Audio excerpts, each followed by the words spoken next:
한식 요리에서 중요한 도구, 여러분들은 서양인인가요? 그러면 제일 중요한 도구가 뭐죠? 그렇습니다. 포크와 나이프죠.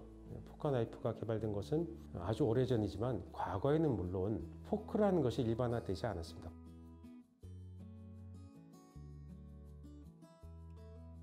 포크가 일반화된 것은 17세기, 8세기라고 보입니다. 그 전에는 포크가 널리 쓰이지는 않았고 공용의 물건을 자를 때 사용하기도 했었고요. 개인적으로는 칼만 제공되거나 그냥 손으로만 음식을 먹기도 했었습니다.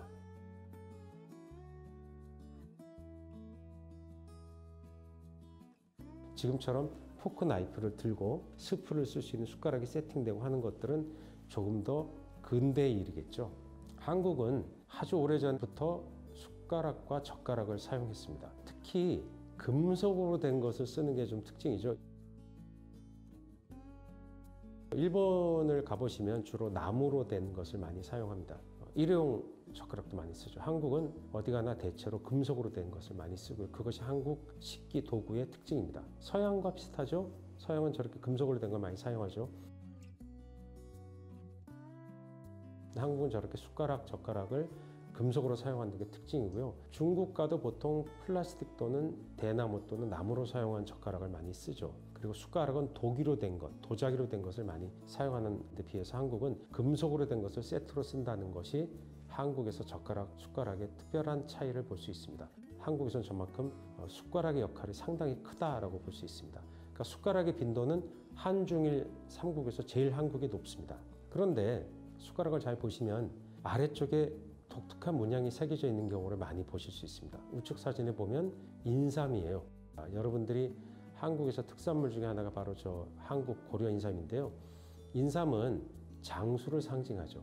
그래서 저 숟가락에 해와 달, 거북이, 학 이런 장수를 상징하는 아시아의 상징 동물들을 거기다 많이 넣습니다. 근데 인삼을 넣는 거는 한국만의 특징이죠.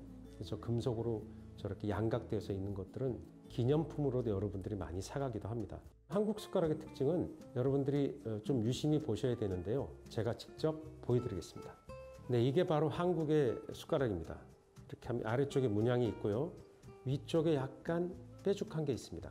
폭이 얇고 측면을 보시면 많은 양을 담을 수가 없게 되어 있습니다. 그래서 이것이 국물을 뜰 때, 스프 같은 국물을 뜰 때도 쓰고 밥을 뜰 때도 동시에 사용한다는 것을 의미하고요. 서양 숟가락을 한번 볼까요? 이렇게 비교하면 어떨까요? 예, 그죠? 서양 숟가락은 훨씬 더 입에 들어가는 부분이 크고 더 깊습니다. 왜 그렇게 돼 있냐면 여러분 한국에서는 리조또라는 서양 음식, 특히 이탈리아 음식 먹을 때 숟가락을 쓰죠. 밥의 일종으로 보기 때문에. 서양 요리에서 원래 국물 요리를 쓸 때 이 스푼을 사용합니다. 그래서 국물을 많이 담을 수 있도록 고안된 것인데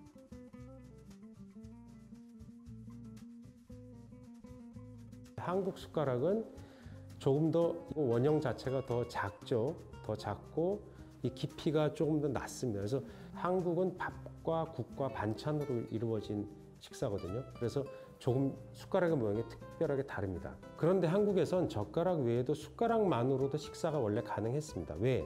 잘 보시면 이 날이 굉장히 날카로워요. 그래서 이 옆에 날이 서양 숟가락에 비해서 굉장히 얇기 때문에 어떤 물건을 자를 때 아주 수월하게 자를 수가 있어요. 그리고 위쪽에 보면 약간 뾰족하게 나와 있죠. 이것도 뭔가를 절단할 때 사용하기 좋습니다. 숟가락은 되게 다목적으로 사용하고요.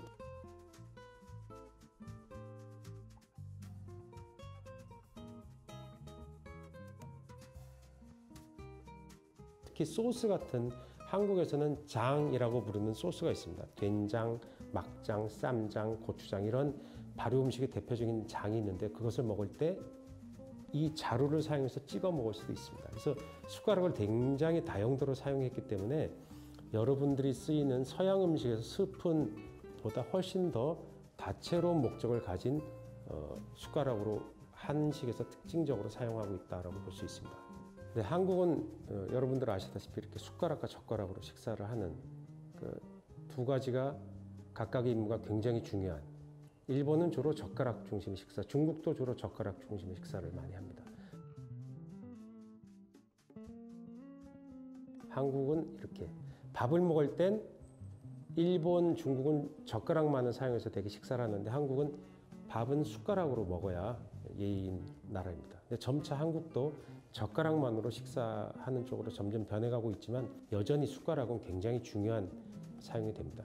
근데 이 젓가락은 금속으로 돼 있어서 사용하기가 쉽지 않죠. 여러분들 아시아권의 국가가 아니라면 젓가락을 잘 사용하지 못하는 분도 많이 있을 겁니다. 그래서 인터넷 검색을 해보면 뭐 How to use the chopstick 이런 문장으로 검색을 해보면 수백만 개의 동영상과 이미지와 문서 자료가 있어요. 그만큼 서양에서 특히 영어권 국가 또 여러 나라 국가에서 젓가락 사용법을 알고 싶어하는 분들이 많이 있습니다.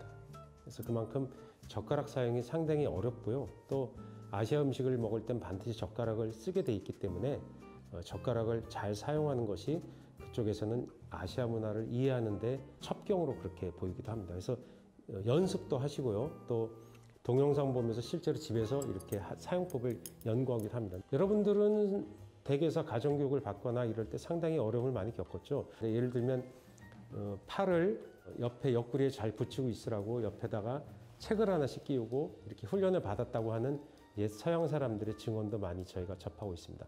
근데 우리도 이렇게 젓가락질 잘 하기 위해서 이렇게 소리를 내는 연습을 따로 하게 돼 있습니다. 이렇게 해야 소리가 나거든요. 하지만 이 쇠 젓가락은 스테인리스로 만들어지는 게 한국에서는 주로 사용되는데 사용이 좀 어렵습니다. 흥미로운 일화가 있습니다. 제가 북유럽에 취재를 갔는데 거기에 초밥집이 하나 있었어요. 스시하우스죠. 북유럽이니까 연어 양식을 많이 하지 않습니까? 그래서 연어 알로 된 초밥이 있는데 그 초밥은 한국에선 되게 비싸요. 일본에서도 물론 비쌉니다. 북유럽에선 연어를 양식을 많이 하니 값이 쌌어요. 북유럽은 물가가 비싼데도 불구하고 연어알 스시는 한국보다 훨씬 쌌어요. 이렇게 싸다니 해서 제가 몇 개를 시켰어요. 그래서 그걸 탁 먹으려고 젓가락을 대는 순간 옆에 있던 북유럽 현지인 여러분들이 저를 동시에 탁 보는 거예요. 저 사람은 젓가락에 종주국에서 왔는데 얼마나 젓가락질을 잘하나 궁금했던 것 같아요. 그래서 제가 그걸 보여드리려고 초밥에 연어를 하나씩 집었어요. 하나씩 집어서 먹으니까 그분들이 전부 입을 딱 벌리고 깜짝 놀라는 표정을 짓는 거예요. 그 연어알은 작고 미끄럽지 않습니까? 그걸 제가 젓가락으로 집어내니까 놀라웠다고 생각했던 것 같아요. 동시에 저희들은 서양인들이 포크 나이프질 잘하는 거 보고 상당히 놀라거든요. 서로 문화가 달라서 생기는 일이라고 생각합니다. 한국 또는 동양이라고 할 수 있는 아시아라고 할 수 있는 큰 카테고리와 서양이라고 하는 큰 카테고리의 음식 문화가 서로 다르죠. 근데 한국이라고 하는 음식 문화는 독특한 형식으로 발달해 왔습니다. 여러분들이 만났을 때 되게 신기해하고 먹는 방식이나 그런 것들이 좀 놀랍죠.